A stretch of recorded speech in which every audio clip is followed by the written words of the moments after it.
The Black Anglo-Saxon, your favorite neighborhood political scientist. Welcome back to another episode of From the Hood to the Hill. Today we are going to be talking about the DC mayoral candidates race. This is going to be the autopsy report. I'm going to be discussing some missteps in how this election went awry for the McDuffie campaign as the front runner, as the quote unquote more experienced candidate. And I want to preface this discussion, especially for my older people who are in the room, who may not necessarily be as intellectually or emotionally mature. I want y'all to understand this is a critique based on elected candidates and not people's personal personhood. Now, with that being said, I'm not going to spend too much time. We are going to be first talking about the first thing, that talking points must align with your actions. And I say this because it's important, because when you have your talking points not aligned with your actions in this moment in time, in this era of politics, you lose a lot of credibility. And you lose a lot of credibility because when you do that, you come off as a person who is inauthentic, who is inexperienced, who is, for lack of a better word, a liar, right?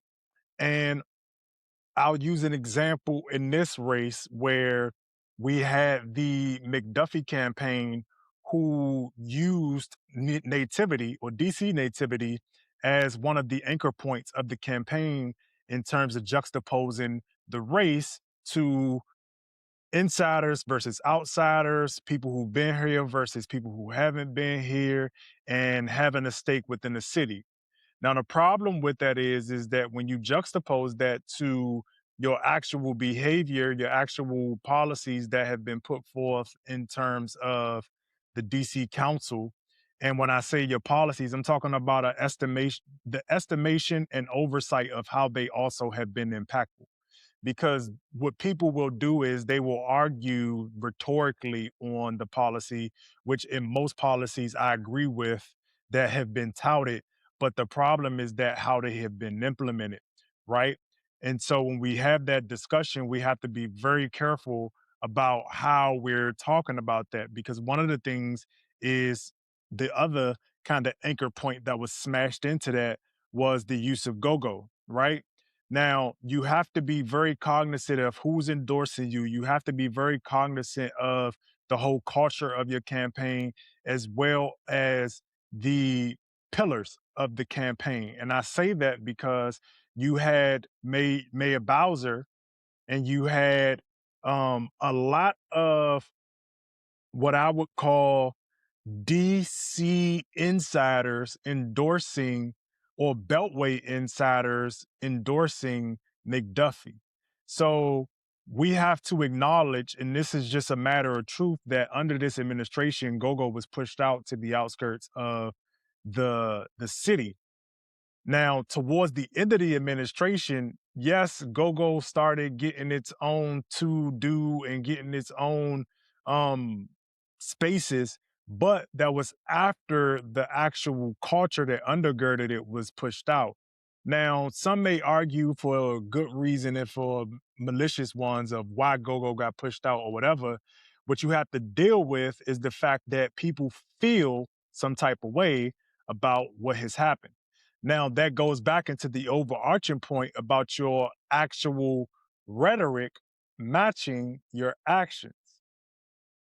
DC nativity matters up until the point where you are part of an administration, you are attaching yourself to people, you are attaching yourself to elders who have not produced any youth who are in leadership positions and have not created the space for DC natives to be able to quote unquote push back on what we feel like or what we are deeming outsiders.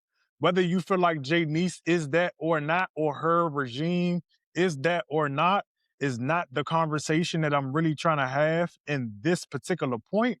But the point in the matter is, if you are the McDuffie campaign, you have to have both of those things in lockstep.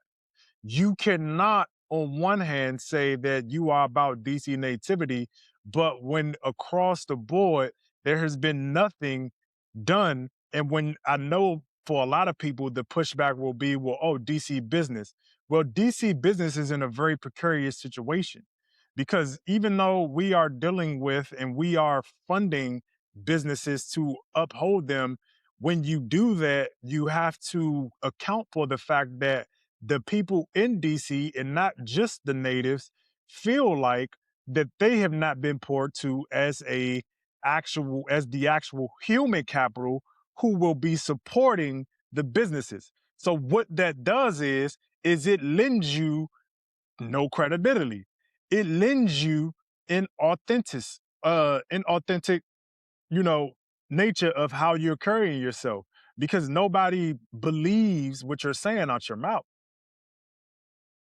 Because when you've had the opportunities to do so, and if you have those opportunities and taking advantage of those opportunities, you did a poor job in actually putting forth the narrative because that is a challenge. So what I had here was McDuffie challenge. It was not necessarily that every position was wrong. Again, the problem was that the campaign didn't consistently demonstrate how his language, alliances, decisions, and political posture fit together.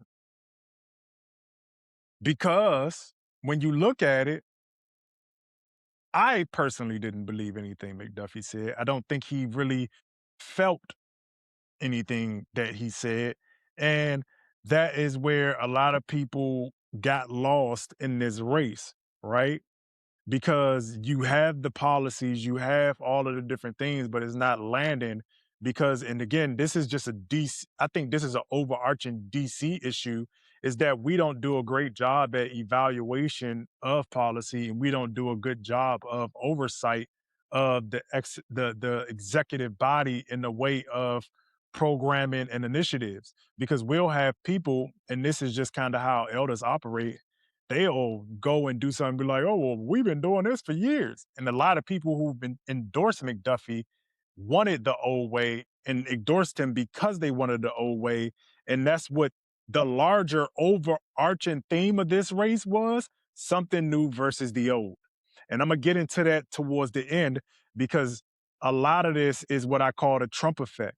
The fact that people are yearning for something new. It's the reason why we got Trump. It's the reason why people wanted Bernie. It's the reason why people voted for Zora Mamdani, because we have these elders or these older people who've been here for a long time who want to continue doing the same thing and fleecing the same people and extracting the blood from a turnip because they continue to just exploit the environment and are not filling or creating a space where everybody feels like they have not just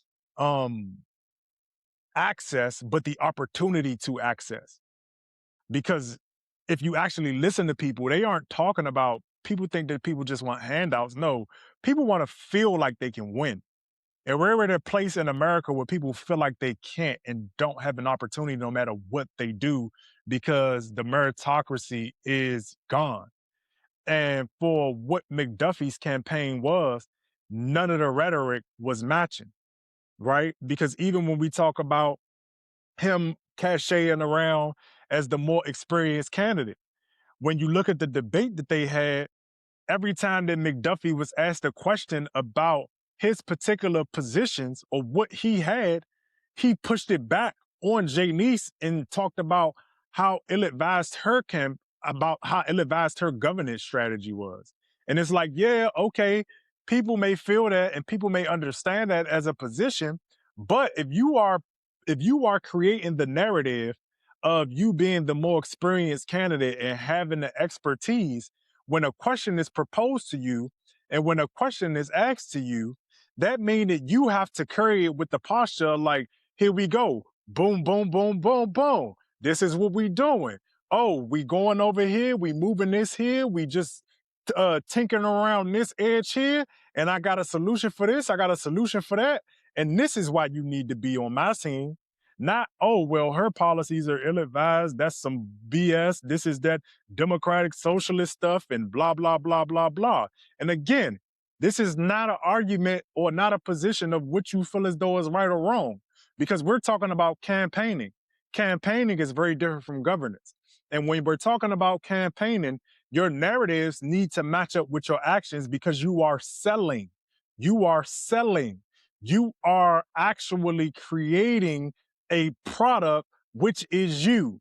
That means that your narrative needs to be in line with everything that you're doing. You can't get up out of a mayoral debate that took the one that took place, and I did a video on this one, that took place at Matthews Memorial Church, and you get up and you storm out because you felt like she got under your skin. And again, that does not speak to you being the more experienced candidate, because your team also are under and operating under the guise of, well, this is just politics. This is what it is. Because again, you have a Mayor Bowser endorsement. You have all of these political insiders. You have Angela Also Brooks. You have DNC officials who are endorsing you. You have to walk with a certain level of cachet, and that cachet was not provided. It can't just be we're going against. And you also have to understand the tea leaves in the reading of the room. Because what a lot of this also is an issue with is just the lack of self-awareness of the boomers, the Xers, and just the overall DNC as a whole. When we talk about those who are center right, center left in terms of their policies, y'all lack a self-awareness that doesn't allow y'all to see that people are suffering, because a lot of y'all tax brackets are a little bit higher than the average person.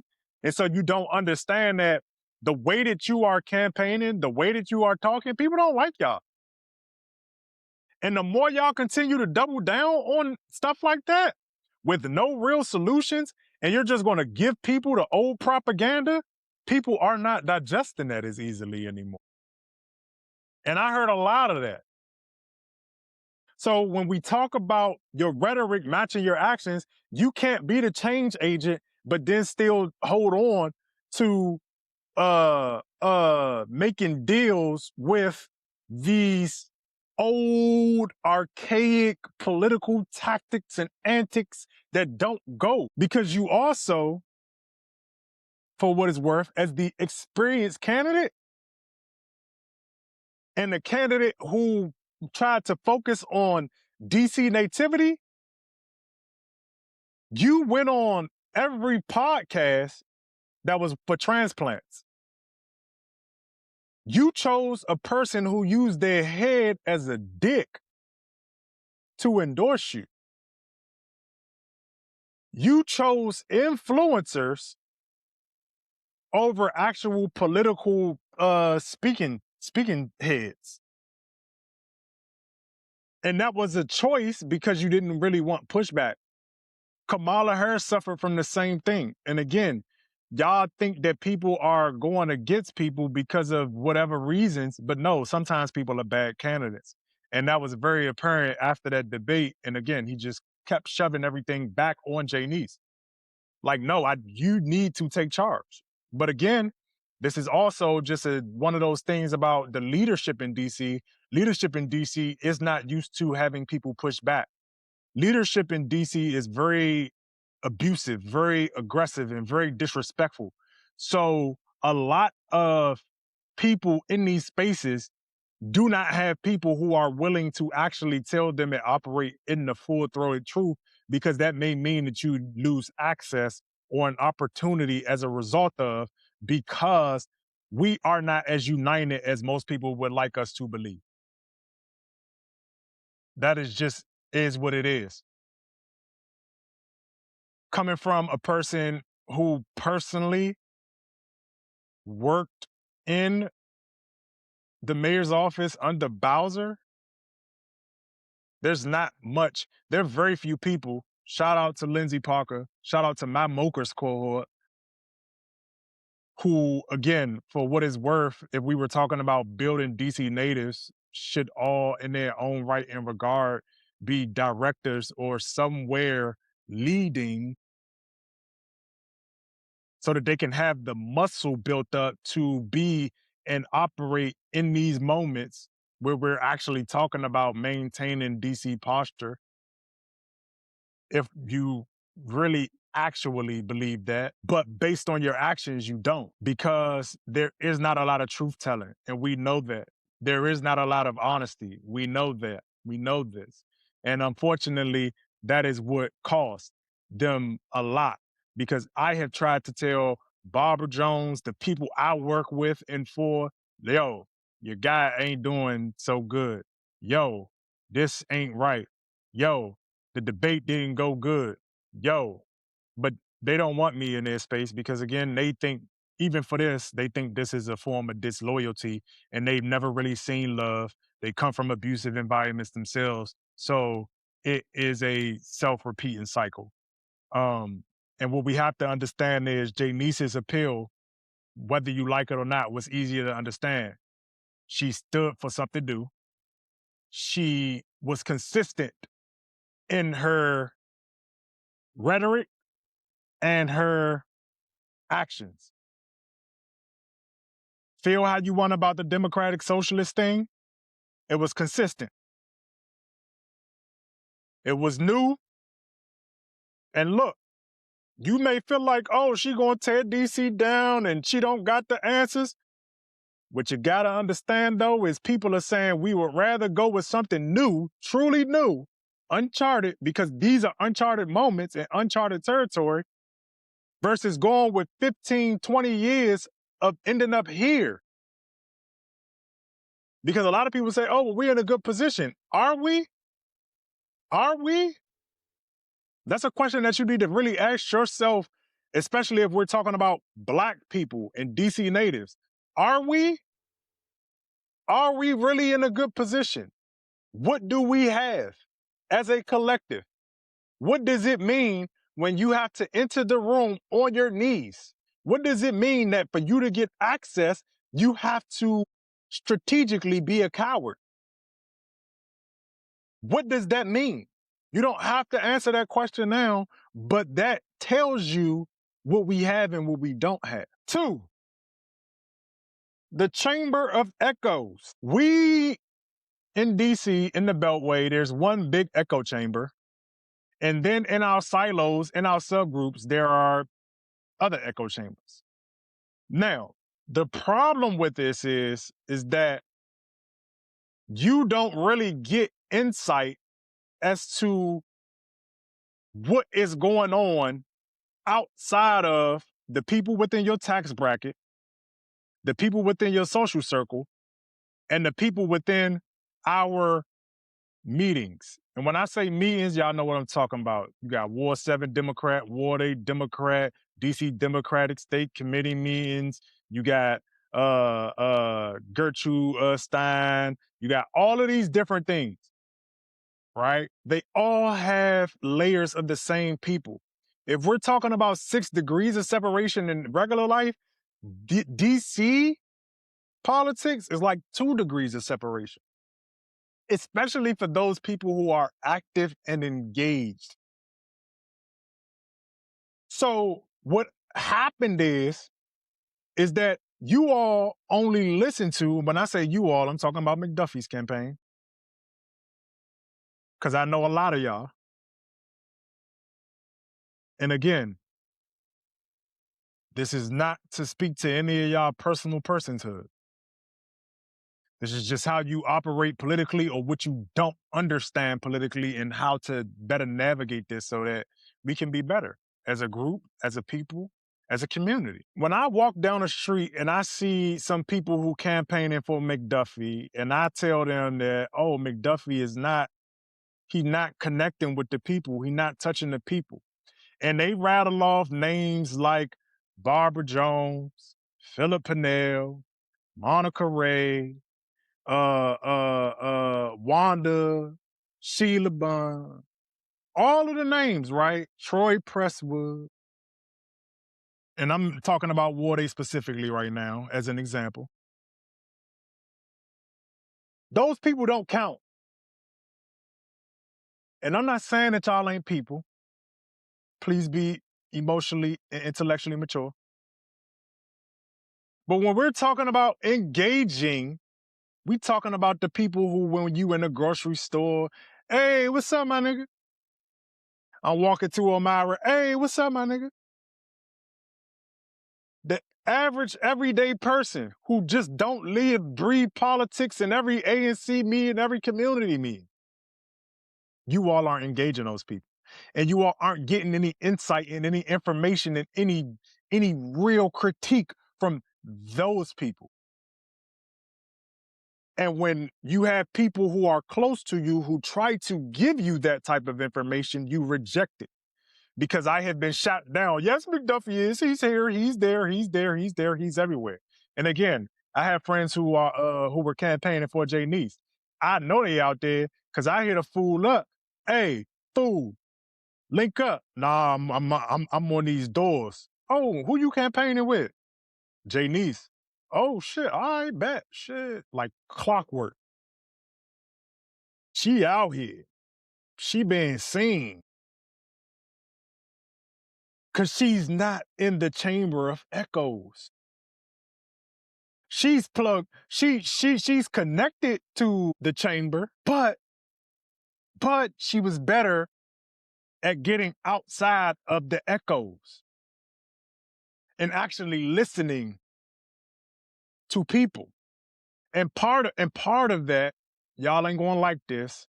I know the old heads ain't gonna like this, is that she is a democratic socialist. She's a leftist. She's a lefty. Whatever. Again, I don't always agree with leftists, but one thing they are better at than your centrists and your fence straddlers is they just gonna go balls to the wall. Look, it is what it is. And that gives them an advantage in being able to have their ear closer to modern day problems, modern day issues. Because a lot of people want to say, oh yeah, well, this is only going to be a 4-year, 5-year, 6-year problem. No, fool, add a zero to that. This isn't the same America. This isn't the America coming off of World War II where you all are having a booming economy. This is a era where we're talking about monopolies have done so many mergers that the prices are crazy because part of it is we can't get any real competition. We aren't dealing with an America that's dealing with innovation, which is why we are in the subscription era. We're in the era of people are trying to make it illegal for people to work on their cars. We have the gig economy. This is not that era that you all came up in. And most people from that era are not politically astute because they didn't have to be politically astute. They've used templates their whole lives. So now they don't know what to do in uncharted territory, which is why the answer to Donald Trump is to just placate him. And what has that gotten us in placating elites and placating the WASP and placating the Anglo-Saxon and placating these here United States of America? It has gotten us nothing. It has gotten us right where we are. And when Donald Trump came out and said and made the statement that he said, and I do truly believe that he wants Janeese because Janeese provides him an antagonist, a person to build a storyline with. But the average American says, fuck it, we here. What do they, because you got to understand their psychology. What do they have? What do we have to lose as the every average day American? Not y'all who in these $250,000, $300,000, $2 million, $4 million tax bracket. The average everyday person ain't got nothing to lose. But y'all stuck in roomfuls of consultants, elected officials, donors, operatives, and the biggest problem is friendly validators. Friendly validators. People who suck y'all farts, kiss y'all feet, and don't say anything. And again, like I said earlier, that speaks to the violence. I know why that's there. People live in fear. I've just always had to be the person to take the heat. It is what it is. People don't really care for me because I'm going to say what it is. And unfortunately, the people who are around don't really know and don't really understand because they have people who are telling them anything because those people are trying to get access to them because they want some type of something. They don't want a wholeness. And that's the chamber of echoes. You get all of these stakeholders that just keep feeding and reinforcing the same stories, the same narratives. And again, is Janeese around that?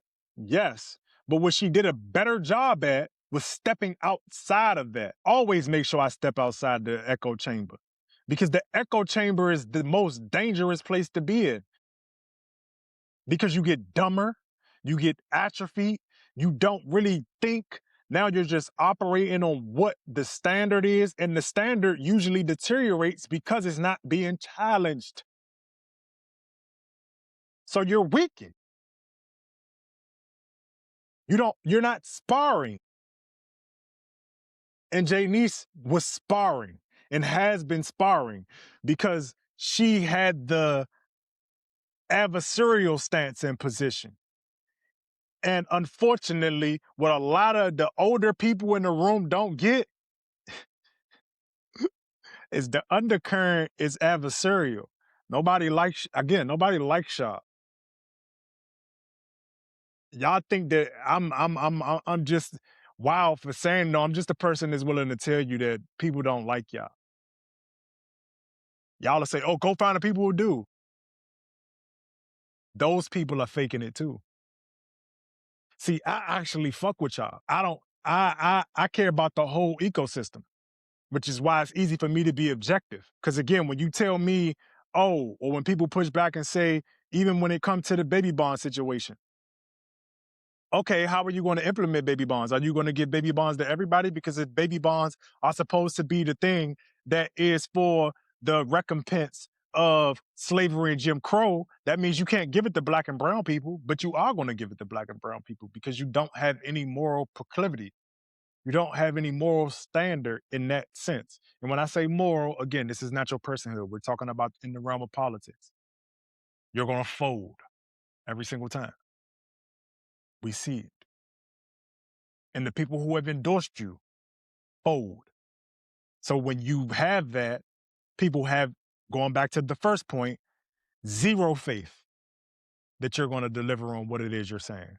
And I'm just saying that's how people are seeing it. The people who are endorsing you have created the situation. The people who are endorsing you also fold over and over again at every step of the way. And you want them to think that you're going to be the one to stand up. It got to match. It got to match. Again, you could feel like Janeese is a lie. You could feel like she's not going to do whatever, but it matched. It matched. It matched. Again, y'all got to start creating space for bad news. You have to. You have to. You got to let people be able to tell you bad news. You got to be able to let people tell you that, hey, bro, you kind of tripping on that. And y'all got to stop misconfusing endorsements with persuasion. Because using and getting somebody to endorse you who use their head as a dick is wild as a political candidate. Why we thought that was a thing, why you think it's a thing to have people who in any other way, shape, or form or fashion is not in the political world, in the political arena, carrying your weight. And again, this is no disrespect him as a person. I know he's the dude, Andy the Boss is a comedian. The girl, Shelly, she's like an entertainer, rapper. People are moving away from the flip-floppingness of people just jumping from one industry to another. Because the same level of acumen that it takes you to be a comedian, a scientist, or whatever, is the same level of acumen that it takes you to be a political scientist. And I tried to make that argument too with y'all and understanding when we had the conversation about Jasmine Crockett. You can't say you spend 6-7 hours a day on your social media and then expect the rational person to say that you have a certain level of political acumen, because it requires hours. It requires time. And what do I say here, people? Time is finite. And again, blindness. Y'all think just because people know him that means something. Oh, he got the relationships. All of that stuff is cool, but we asking a much simpler question. Why should I trust this dude with the next 4 years of my life when he endorsed by people who have been giving it up? Feel how you want to feel. We are here in America at this moment in DC based on decisions that people have made or did not make. And just because some of y'all are good off, you have to start thinking about the larger picture, because that's what people are responding to, not these one-offs. That's not what people are thinking about. Yeah, y'all good, but what about everybody else? Now, I touched on this a little bit, the overly transactional and abusive political culture. Transactional politics, yes, they build networks, but it does not build loyalty. Too many political operations are organized around access, favors, title, proximity, and implied obligations. People are valued for what they can deliver, not for what they understand. Support is treated like a receipt. We helped you, therefore you owe us. Now, I understand favors for favors. What happens is that when we talk about the overly transactional, we have to understand that everybody who's in position is not competent. This goes back to the DC nativity piece, because all these feed back into each other, because it's a larger issue. Because the national politics is suffering from the same thing. The people that we have in place are not competent.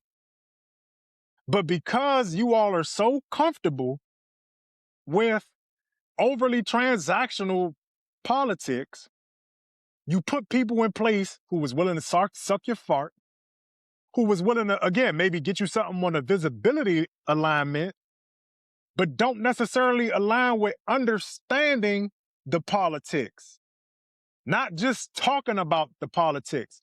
Because a lot of y'all are just addicted to the action, but don't understand that you're not moving nowhere. You're going in every which single direction, but you're not really moving anywhere. You're not moving, again, and you even got to think sometimes, am I moving backwards? Because you block out the people who have the competency, and the whole community, as a result, is suffering.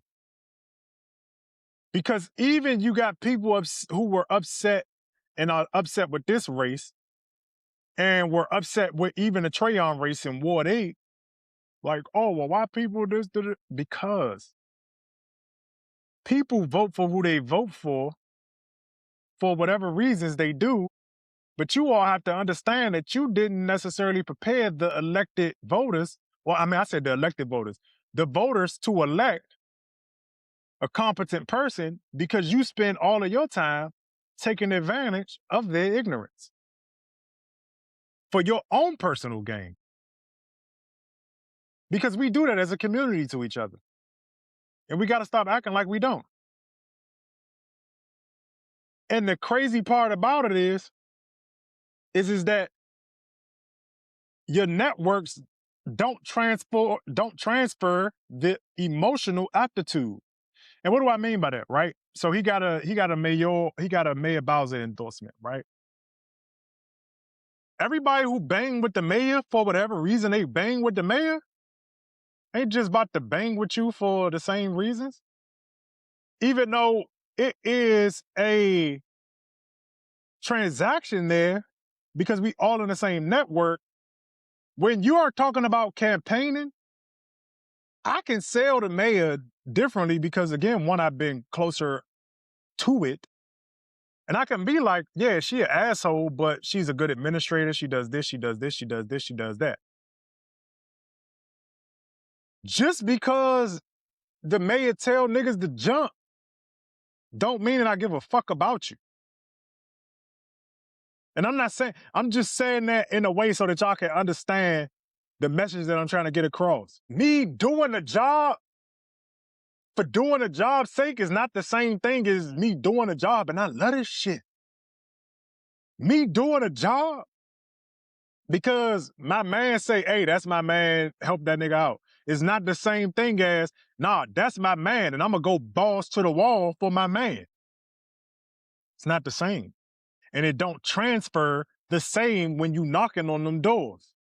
It don't transfer the same when you talking to people and you trying to convince people to vote for a person. They don't believe in you. It's not transferable. It's the same thing with these relationships. That's a whole other conversation, but it's the same thing. It can't just be the transaction. Politics, people, values, livelihoods, all of these things are inferred in these campaigns. And it comes off, people can feel it when you're just doing it for a bag. And they don't like it. That's why when people used to be like, oh, you're not loyal, you're not loyal. No, I disagree with the mayor while I'm campaigning when I'm talking to people because I want them to know that it's real. But again, people don't get that people are human. They don't understand people. All y'all niggas care about is bags, access, power. And it's carried over into the campaign. It carried over into the people who endorsed. And like I said, Kamala lost for the same reasons. Bad candidate, can't read the room, to the point where somebody asks you a simple question, what would you do different? Because people are hurting and you say nothing. That's the same energy that was being given in this race. And again, Janeese's coalition, by contrast, benefited from the perception the Harris supporters were joining a cause, not merely just a transaction. It was a story. It's a narrative. It's a fight. We fighting for something. Whether y'all believe in what she believe in or not is not the conversation. But I'm here to tell you, it translates better because, you know what? Shit, Trump might whoop our ass, but guess what? If JD's gonna fight, shit, I'm gonna fight with her. Let's go. Because he gonna whoop our ass anyway. Because that's how people feel. But no, this is why I tell y'all pragmatism is a lot of cowardice. And it's being read as cowardice. Even if it's not, it's being read as cowardice. Because them suits ain't get y'all from catching them bullets. The proper language ain't get y'all from getting beat over the head. Nothing. Listen, Linda. They don't care. You still a negro. Translated. And that's what y'all have to understand. And a lot of people in this era have to do a lot of self-reflection. A lot of it. And, you know, I'm going to leave it there because a lot of these are already kind of touched on in the conversation.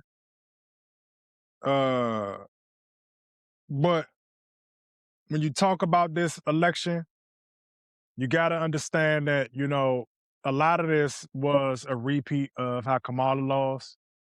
You got a lot of people who aren't self-aware. You got a lot of people who are highly transactional. And then on top of that, you know, even the culture of what took place. Like you got a lot of people who, again, for example, right? Because I know I just said a bunch of nothing. So I'm gonna use this example. Mayor Bowser endorses McDuffie. The people who I know endorse McDuffie. McDuffie is a black man. The same people who endorse McDuffie have created a ethos around black women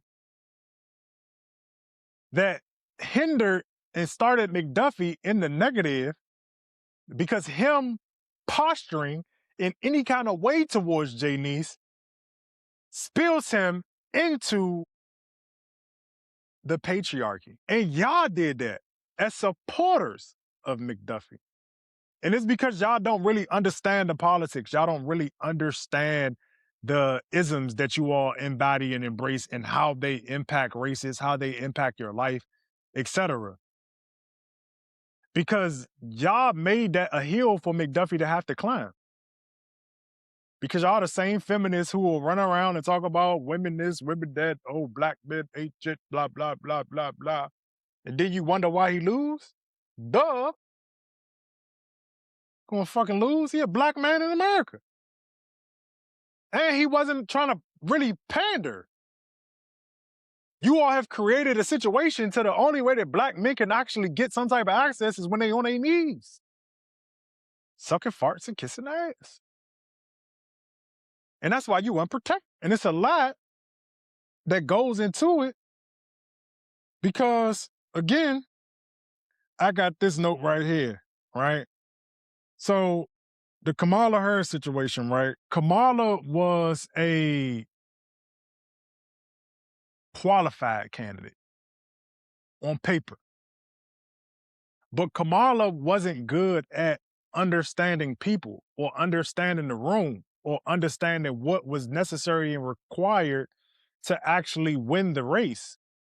Because while she was, again, using entertainers and all of these different people who don't necessarily have anything to do with politics, she missed the mark when she was asked outright what she would do different from Joe Biden, and she said nothing while being loyal to a Joe Biden who was working against her behind the scenes. Meanwhile, you want to talk about patriarchy, black men, and da-da-da-da, but y'all don't ever address the actual real patriarchy. Because you serve it. You're serving it right now. So what that means is it goes back to the first point that I was talking about with none of what y'all say aligns with what y'all do.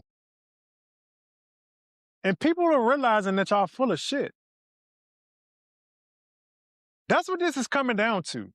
People are tired of y'all because it's full of shit.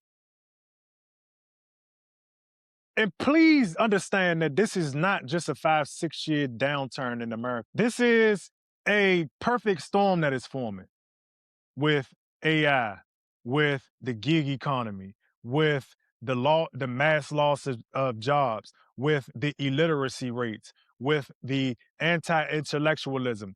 Y'all are talking about why people are doing all of this stuff because it's a perfect storm forming and it's not going to be addressed in just a couple of years. This is not y'all 1960s, 1970s, 1950s era. If y'all let this collide, there will be some things that are not fixable. But again, congratulations to Janeese Lewis George on her race.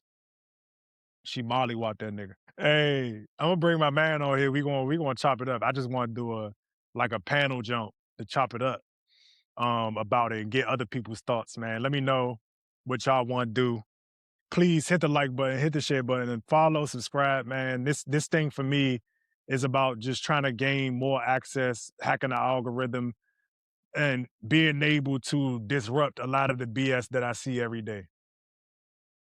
Because this is going to keep going in a direction that the average person isn't really in favor of. And when I say in favor of, I'm talking about just not having the opportunity to do so.